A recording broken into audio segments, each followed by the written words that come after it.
I never thought my life would take such a turn. If someone had told me a year ago that I'd be sitting here, staring at an empty bank account and wondering how I got myself into this mess, I would have laughed in their face.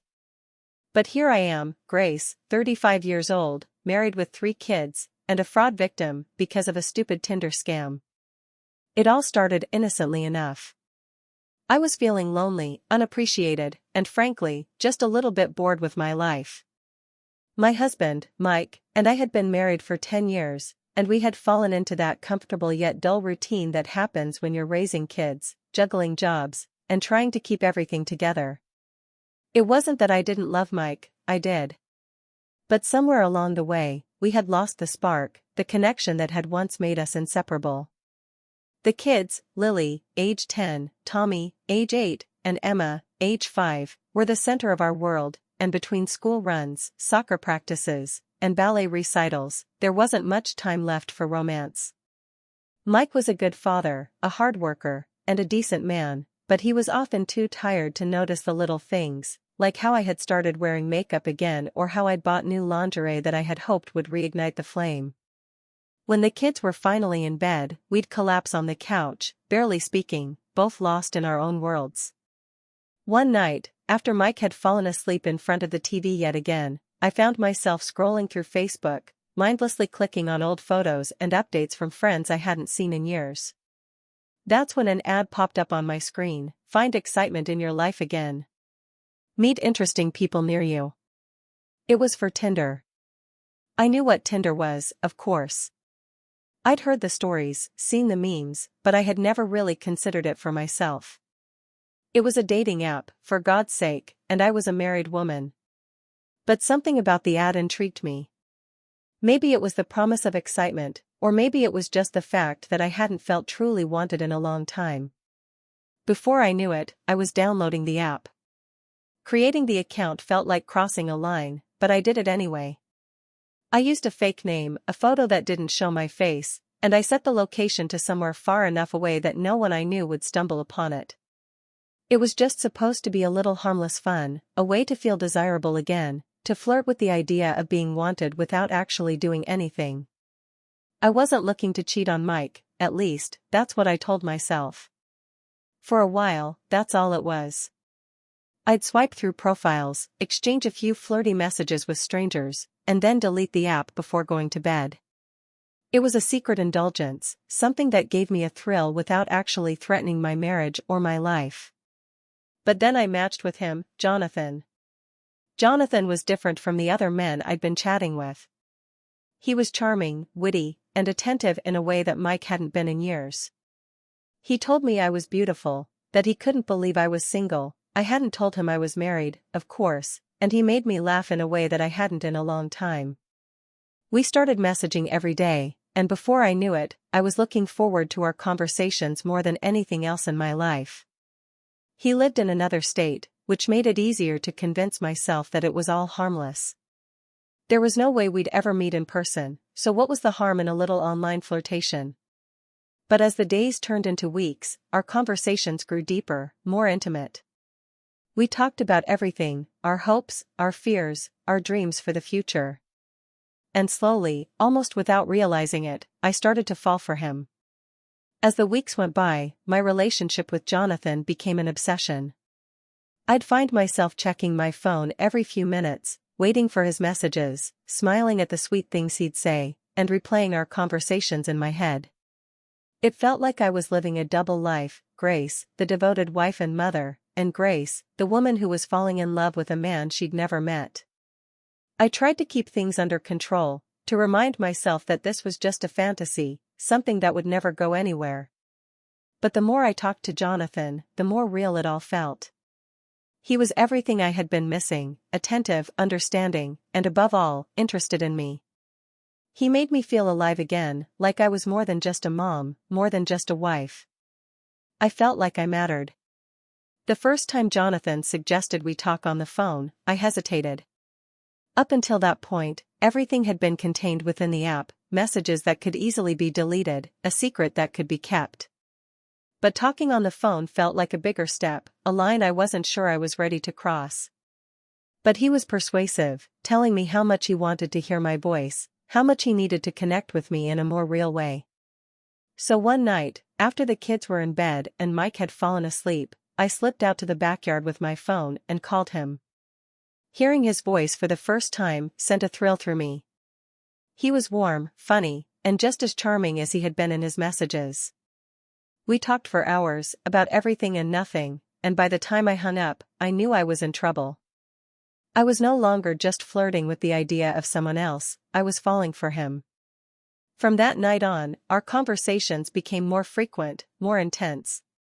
We'd talk every chance we got, sometimes late into the night, until I could barely keep my eyes open. I started to find excuses to avoid spending time with Mike, to skip out on family activities so I could be alone with my phone, alone with Jonathan. I knew what I was doing was wrong. I knew I was betraying my marriage, betraying the trust that Mike had placed in me. But I couldn't stop. I was addicted to the way Jonathan made me feel, the way he made me forget about all the frustrations and disappointments of my life. I was living in a fantasy, and I didn't want to wake up. Then, one day, Jonathan told me he wanted to meet in person. He suggested flying out to see me, spending a weekend together. My heart raced at the thought, but I knew it was impossible. I had a husband, children, there was no way I could just disappear for a weekend without raising suspicions. But Jonathan was persistent, and the more he talked about it, the more tempting the idea became. I started to fantasize about it, imagining what it would be like to be with him, to escape from my life for just a few days. It felt dangerous, exhilarating, and completely out of character for me. But that was part of the appeal. I didn't know how to make it happen, but I couldn't get the idea out of my head. So when Jonathan suggested that we both start saving up for the trip, I didn't say no. I started putting aside small amounts of money here and there, stashing it away in a secret account that Mike didn't know about. It was a slow process, but every time I added to the account, I felt a little surge of excitement, like I was one step closer to making the fantasy a reality. As the weeks turned into months, my secret life with Jonathan became more intense, more consuming. I was constantly thinking about him, about the possibility of meeting him in person, about the money I was quietly saving up for our trip. It felt like I was living on the edge, always one step away from being discovered, but that only made it more thrilling. I started to lie to Mike more frequently. I'd tell him I was meeting friends when I was really sneaking off to talk to Jonathan. I'd make up excuses for why I needed extra money, claiming it was for the kids' activities or household expenses, when in reality, I was funneling it into my secret account. The guilt gnawed at me, but I kept telling myself that I deserved this, that I needed something just for me after years of being a wife and mother. Jonathan and I continued to talk about our plans, about what we'd do when we finally met, about how perfect it would be. He'd tell me how much he couldn't wait to see me, to hold me, to be with me. And I believed him. I wanted to believe him. One day, Jonathan told me that he had found the perfect place for us to meet, a secluded cabin in the mountains, far away from anyone who might recognize me. He sent me photos of the cabin, the stunning views, the cozy interior.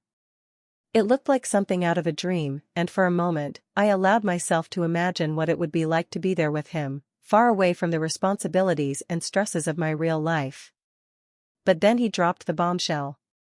The cabin was expensive, more than either of us had saved up. He suggested that I send him the money I had saved so far, and he'd cover the rest. My heart sank at the request. It was a lot of money, more than I was comfortable sending to someone I had never met in person. But Jonathan was convincing. He reassured me that he was good for it, that this was our chance to finally be together, to make our fantasy a reality. I was torn.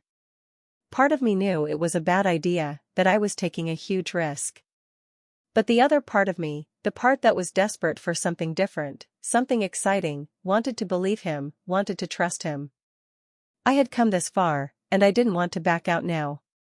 So, against my better judgment, I transferred the money to Jonathan. $8,000, gone in the click of a button. I told myself it was worth it, that this was the start of something new, something wonderful. I didn't let myself think about the possibility that it was all a lie. The days after the transfer were a blur of nerves and excitement. Jonathan promised that he was finalizing the details, that he'd send me the itinerary soon. I was on edge, checking my phone every few minutes, waiting for his messages, his reassurance that everything was going according to plan. But then, slowly, the messages started to taper off. At first, I didn't think much of it, he was probably just busy, I told myself. But as the days turned into a week, and then 2 weeks, without any word from him, the sinking feeling in my stomach became impossible to ignore. I started to panic, sending him message after message, asking what was going on, why he wasn't responding.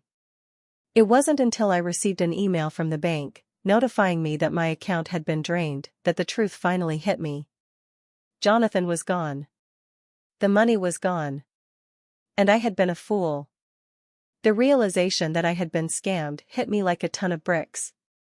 I felt sick to my stomach, a mix of anger, shame, and sheer disbelief. How could I have been so stupid? How could I have let myself get caught up in this mess? But as much as I wanted to curl up into a ball and hide from the world, I knew I couldn't. I had a family, a husband, 3 kids who depended on me. I had to keep it together, at least on the outside. For the next few days, I went through the motions, trying to keep up appearances while my mind raced with fear and panic. I didn't know what to do. I couldn't tell Mike. How could I explain losing $8,000 to a man I had met on Tinder? How could I admit that I had been hiding this secret life from him for months? The guilt was suffocating, and every time I looked at Mike or the kids, I felt a wave of shame wash over me. They didn't deserve this. They didn't deserve to have a wife and mother who had betrayed them, who had put their financial stability at risk for the sake of a fantasy. One evening, as I was making dinner, Mike walked into the kitchen and wrapped his arms around me from behind. It was such a simple, loving gesture, and yet it made my heart ache with guilt. I wanted to pull away, to tell him everything, but the words caught in my throat. "You've been quiet lately," he said, his voice full of concern. "Is everything okay?" I forced a smile, trying to keep my voice steady. "Yeah, I'm fine. Just a little tired, I guess." He turned me around to face him, his eyes searching mine. "Are you sure? You can talk to me, Grace. You know that, right?" The concern in his voice, the love in his eyes, made it even harder to keep up the lie. But I couldn't tell him. I couldn't bear the thought of seeing the disappointment in his eyes, the betrayal. So I nodded, forcing the smile to stay on my face. "I'm sure. I'm just a little stressed with everything going on." He kissed my forehead, and for a moment, I allowed myself to lean into him, to feel the warmth of his embrace. But it didn't last. As soon as he let go, the guilt came rushing back, stronger than ever. That night, after the kids were in bed and Mike was asleep, I sat in the dark living room, staring at my phone, hoping against hope that Jonathan would respond, that he'd explain everything, that there was some kind of misunderstanding. But deep down, I knew the truth. He was gone, and the money was gone with him. I wanted to scream, to cry, to throw something, but I couldn't. I had to stay calm, to keep it together, for the sake of my family. But as the days passed and the reality of what had happened sank in, I found it harder and harder to keep up the facade. Then, one day, everything came crashing down.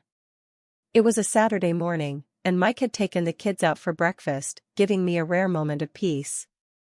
I was sitting at the kitchen table, staring at the bank statement in front of me, trying to figure out how I was going to explain the missing money when Mike inevitably noticed.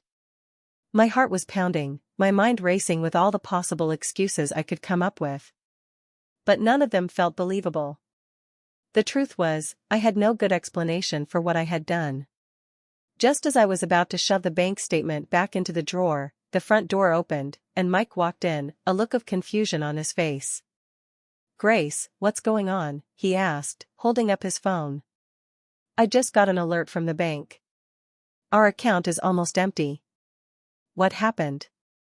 My stomach dropped, and I felt like the ground had been pulled out from under me. This was it, the moment I had been dreading, the moment I couldn't avoid any longer. There was no way to hide it now, no way to keep the truth from coming out. I can explain, I stammered, my voice trembling as I tried to find the words. Explain what? Mike demanded, his voice rising. Where did all the money go, Grace? We had $8,000 in savings, and now it's gone. What the hell happened? I opened my mouth to speak, but the words wouldn't come. I could see the anger, the fear, and the confusion in his eyes, and it made me feel like I was being suffocated by guilt. Finally, I took a deep breath and forced myself to speak. I lost it. I was scammed. Mike's expression shifted from anger to disbelief. Scammed? What do you mean scammed? By who? I hesitated, my heart pounding in my chest. I didn't know how to tell him the truth, how to explain that I had lost the money because of a man I met on Tinder, a man I had been secretly talking to for months. Grace, talk to me, Mike pressed, his voice softer now, but still laced with worry. What happened? Tears welled up in my eyes as I finally blurted out the truth. It was Tinder. I met someone on Tinder, and he scammed me out of the money. I thought it was real, but it was all a lie. The words hung in the air between us, and for a moment, there was nothing but stunned silence. I could see the shock, the hurt, and the betrayal in Mike's eyes as he tried to process what I had just told him. You were on Tinder? He asked, his voice barely above a whisper. While you were married to me? I nodded, unable to meet his gaze. I'm so sorry, Mike. I didn't mean for it to go this far. I was lonely, and I wanted to feel something again. But I never meant to hurt you, or the kids. I got caught up in it, and now it's all gone. Mike stared at me, his face a mixture of anger and sadness.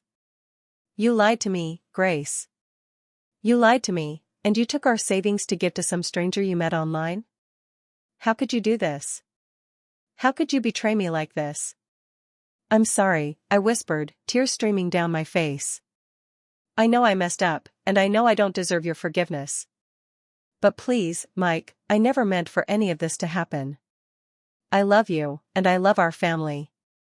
I lost my way. Mike shook his head, his expression one of disbelief. I can't believe this. I can't believe you would do something like this to us. He turned and walked out of the kitchen, leaving me standing there, sobbing uncontrollably. I wanted to run after him, to beg for his forgiveness, but I knew it was too late. I had crossed a line that couldn't be uncrossed, and now I was paying the price. The days that followed were a blur of tension, anger, and regret. Mike barely spoke to me, and when he did, it was only out of necessity. The kids sensed that something was wrong, but I couldn't bring myself to tell them the truth. How could I explain that their mother had made such a terrible mistake, that I had betrayed their father and put our family's financial stability at risk? I tried to carry on with my daily routine, but everything felt wrong, like I was living in a nightmare that I couldn't wake up from. I could see the hurt in Mike's eyes every time he looked at me, and it tore me apart. I knew that I had shattered his trust, and I didn't know if there was any way to repair it. One evening, after the kids had gone to bed, Mike and I sat down in the living room for a long overdue conversation. The tension in the air was palpable, and I could feel my heart racing as I waited for him to speak. Grace, he began, his voice heavy with emotion. I've been thinking a lot about what happened, about everything you told me. And I don't know if I can get past this. His words felt like a knife to my heart, and I had to fight to hold back the tears. Mike, I know I messed up. I know I hurt you in ways that I can't even begin to understand. But I'm willing to do whatever it takes to make things right. I'll go to therapy, I'll do whatever you need me to do. I don't want to lose you. I don't want to lose our family. Mike looked down at his hands, his expression pained. I just don't understand, Grace. Why did you feel the need to go on Tinder? Why didn't you come to me if you were feeling lonely? I thought we were in this together. I don't know, I admitted, my voice trembling. I guess I just felt like we had drifted apart, like you didn't see me anymore. I didn't know how to talk to you about it, and I was scared of making things worse. But I know that's not an excuse.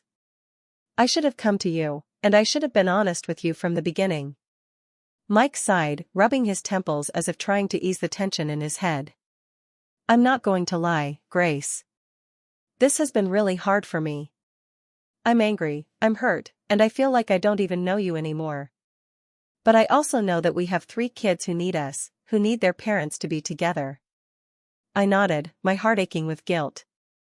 I want to make this work, Mike. I want to be the wife and mother that you and the kids deserve. I just need you to give me a chance to prove that I can do better. There was a long pause as Mike seemed to wrestle with his thoughts. Finally, he looked up at me, his expression weary but determined. We'll try therapy. But Grace, you have to understand that this is going to take time. You've hurt me in a way that's not easy to forgive, and I need to know that you're committed to making things right. I am, I promised, my voice full of sincerity. I'll do whatever it takes, Mike. I'll do whatever it takes to earn back your trust. He nodded, though I could see the doubt still lingering in his eyes. We'll see. The next few weeks were some of the hardest of my life. Mike and I started going to therapy, and while it was a step in the right direction, it wasn't a quick fix. Our sessions were intense, emotional, and often left both of us feeling drained. We had to confront the issues that had led me to betray his trust, the distance that had grown between us, and the pain that we had both been carrying for far too long. But as difficult as it was, therapy also gave us a space to communicate in a way we hadn't in years. For the first time, we were forced to really listen to each other, to be honest about our feelings, and to start the long process of rebuilding what had been broken. One of the things our therapist suggested was that we spend more time together, just the 2 of us, away from the stress of work and parenting. It was a way to reconnect, to remember why we had fallen in love in the first place. It was awkward at first, like we were learning how to be a couple all over again, but slowly, we began to find our rhythm. We started going on dates again, little moments of normalcy that reminded us of the early days of our relationship. A walk in the park, a dinner out, even just sitting on the porch together with a glass of wine after the kids were in bed. It wasn't always easy, there were still moments of tension, of doubt, but it was a start. At the same time, I was working on repairing my relationship with the kids. They were too young to understand the full extent of what had happened, but they knew that something was wrong. I tried to be more present with them, to make up for the time I had spent distracted by my secret life with Jonathan. We had more family outings, more game nights, more one-on-one time. I wanted them to know that no matter what had happened, they were my priority. But even as I worked to rebuild my marriage and family, the weight of the financial loss still hung over me. $8,000 was a significant amount of money, and it was money we couldn't afford to lose. I felt sick every time I thought about it, knowing that my foolishness had put us in such a difficult position. Mike and I sat down together one evening to go over our finances, trying to figure out how we were going to recover from the loss. It was a sobering experience, and I could see the strain it was putting on him. But instead of blaming me, as I had feared, he remained calm and focused on finding a solution. We'll get through this, he said, his voice steady. It's going to be tough, but we'll figure it out together. His words gave me a glimmer of hope, but I knew that the road ahead was still long and uncertain. I had to find a way to contribute, to make up for the money I had lost and to help ease the burden that I had placed on our family. Determined to make things right, I started looking for ways to bring in extra income. I picked up more hours at work, took on freelance projects, and even started selling some of our old belongings online. It was a slow process, but every little bit helped. At the same time, I continued to work on myself, both in therapy and on my own. I had to confront the reasons why I had felt the need to create a secret life, why I had turned to someone like Jonathan for validation instead of addressing the issues in my marriage. It wasn't easy, but I was committed to becoming a better person, a better wife, and a better mother. Mike and I continued to attend therapy, and while there were still moments of tension and doubt, we were slowly starting to rebuild the trust that had been shattered. It was a long and difficult journey, but I knew that it was worth it. One evening, as we were sitting together on the porch, Mike turned to me and took my hand. "Grace," he said, his voice soft, "I know things have been hard, but I want you to know that I'm proud of the progress you've made. I can see how much you're trying, and I appreciate it." His words brought tears to my eyes, and I squeezed his hand. "Thank you, Mike. I know I've made a lot of mistakes, but I'm doing everything I can to make it right. I love you, and I want us to get through this together." He smiled, a genuine smile that I hadn't seen in a long time. "We will, Grace. We will." As the weeks turned into months, things slowly started to improve. Our finances were still tight, but we were making progress. More importantly, our relationship was healing. We were communicating more, spending more time together, and finding ways to support each other through the challenges we faced. But even as things were getting better, I knew that the experience had changed me. I had learned some hard lessons about trust, honesty, and the importance of facing problems head-on instead of running from them. I had also learned that forgiveness, both of myself and from others, was not something that could be taken for granted. Just when I thought we were finally on stable ground, life threw us another curveball. One afternoon, as I was going through the mail, I found a letter from a lawyer's office. My heart skipped a beat as I opened it, wondering what it could possibly be about. As I read the letter, my hand started to tremble. The letter was from the estate of a man named Jonathan Peters, the same name as the man who had scammed me on Tinder. The letter informed me that Jonathan had passed away, and that as part of his will, he had left a significant amount of money to several individuals, including me. I felt like the ground had been pulled out from under me. How could this be possible? Was this some kind of sick joke? I had been scammed, lost $8,000, and now I was being told that the man who scammed me had left me money in his will? I didn't know what to think, but I knew I had to find out more. I contacted the lawyer's office and made an appointment to discuss the details.